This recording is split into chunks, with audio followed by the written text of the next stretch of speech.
Ah, toile d'araignée, tabarnak. C'est tout, c'est bienvenue dans mon ranch. Et aujourd'hui, je suis content car j'ai reçu mon aileron et cette fois-ci, il est entier, donc je vais pouvoir enfin vous le révéler. Par contre, ce qui est marrant, c'est que maintenant, je me retrouve avec deux ailerons, un demi-aileron et un complet.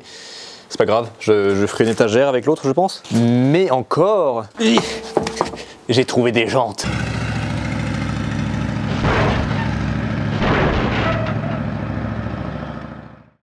Il faut que je vous raconte l'histoire de ces jantes parce que j'ai eu un coup de bol incroyable, je trouve. Ça faisait déjà depuis que j'ai acheté Sacha que je cherchais sur internet des jantes pas trop chères, des jantes américaines, dans mon coin et dans mon budget. Dernièrement, mon budget était de 0 et j'ai trouvé des jantes à 0. Bon, elles sont piquées par la rouille. Je vais essayer de voir avec la laine d'acier ce que j'arrive à faire, si on arrive à sauver ça, c'est ce qu'on va faire aujourd'hui.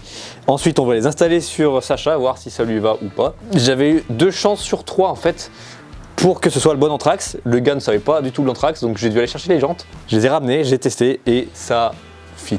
Donc j'ai des jantes. Les pneus sont morts. Sont sous-craqués, mais c'est pas grave, parce qu'ils ont le look que je veux donner au final. Donc ça me donnera un avant-goût du look que ça va donner à Sacha finalement, ces jantes là avec ces pneus là. Let's go. Alors pour les jantes, je sais absolument pas c'est quoi, si c'est du Kragar, si c'est une marque ou si c'est juste des jantes en tôle chromée, peu importe. Je crois que le style de jantes comme ça s'appelle des triangulaires. Dans tous les cas, je sais très bien que même avec la laine d'acier, je vais pas réussir à les sauver complètement. Mais bon, ça ira bien avec le look de la bagnole qui de toute façon a une peinture toute pourrave. Il y a 2 jantes qui sont vraiment, comment on dirait en Amérique, too far gone.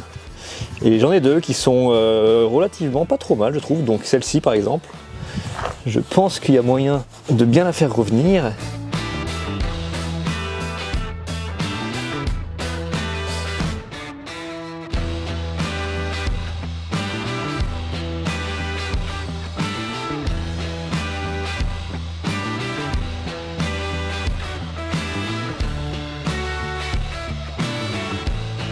Et ben c'est pas mal. Ça shine. Je vais mettre ça de côté, on va faire les autres, je vais les faire hors caméra, ça va être très très long. Mais d'abord, je vous disais, il y a donc 2 jeux de jantes qui sont sauvables et 2 autres jeux de jantes où le chrome s'écaille, mais vraiment. Donc à la base, je pensais donc récupérer ces jantes là et les repeindre en noir mat, ça pourrait peut-être aller avec le look de la bagnole, ou les peindre en gris genre galvanisé, parce que je pense que les faire rechromer ça coûterait une bonne grosse couille et je suis pas sûr d'avoir envie de mettre autant d'argent dans ce genre de jantes là. Surtout qu'à la base, ce que je visais comme jante pour cette voiture là, bon, ça aurait fait moins muscle car, on va dire que ça donne bien un look muscle car je trouve. Mais les jantes que je visais c'était des Centerline, les mêmes qu'il y avait eu d'origine sur les Ford Ranger des années 90, car je trouve que ces jantes là font sportif mais années 80 et ça va bien avec le look de la bagnole puisqu'il y a des années 80. Mais le hasard fait bien les choses, puisqu'il y a eu l'occasion rêvée avec ces jantes là qui étaient à donner, je pense que je vais garder un look un peu dans ce style là qui fait plus muscle car finalement, plus années 70. Un petit moment plus tard, j'ai fini de nettoyer les jantes. Il y en a qui sont vraiment moches, je crois que celle-là c'est vraiment la pire, il manque carrément du morceau de chrome ici. Ça va rester comme ça pour l'instant, on verra plus tard ce qu'on fera. Celle-ci est plutôt bien revenue, bon il y a encore quelques petits spots mais bon c'est là où le métal est vraiment piqué donc on peut pas faire mieux que ça vraiment. En tous les cas c'est pas grave, ça me va amplement pour ce que je compte en faire pour le moment. On va voir ce que ça donne, j'espère qu'elles sont gonflées, comme ça je pourrai au moins sortir la voiture et faire une belle photo.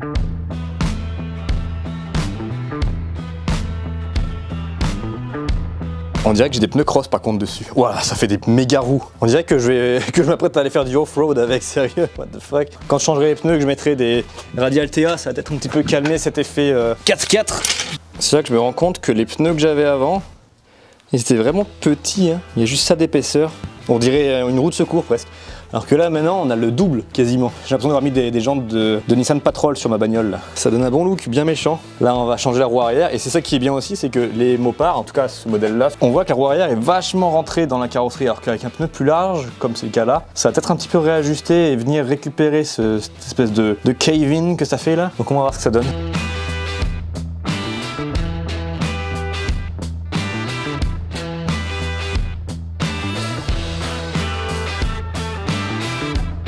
Bah putain, c'est quand même vachement plus joli, ça fait vraiment plus muscle car là, déjà, malgré l'état.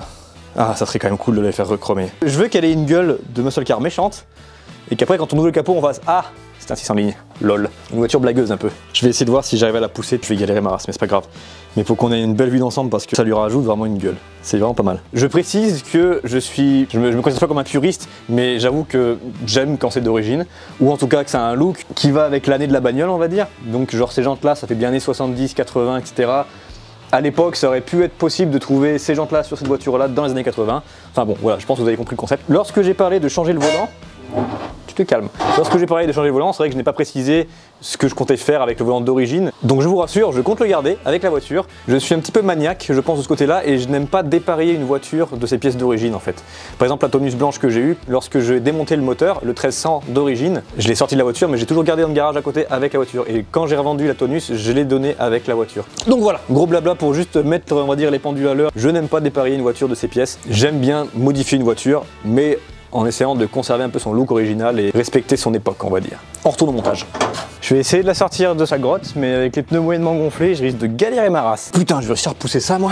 Est-ce que c'est une bonne idée de la sortir? Est-ce que je vais réussir à la rentrer après tout seul? Ok, elle bouge pas tant que ça. J'ai une sangle ici, j'ai une voiture ici. Honnêtement, système D, hein. C'est très certainement une mauvaise idée, mais bon, je suis plus à une mauvaise idée près.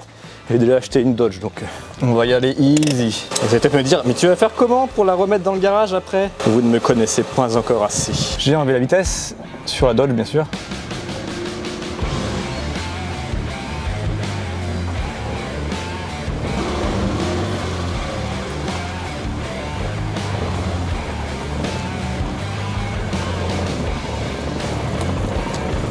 Et voilà, un locotracteur cette voiture.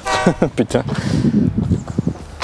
Ouais, les jantes arrière, elles sont vraiment dégueulasses. Elle est vachement plus haute.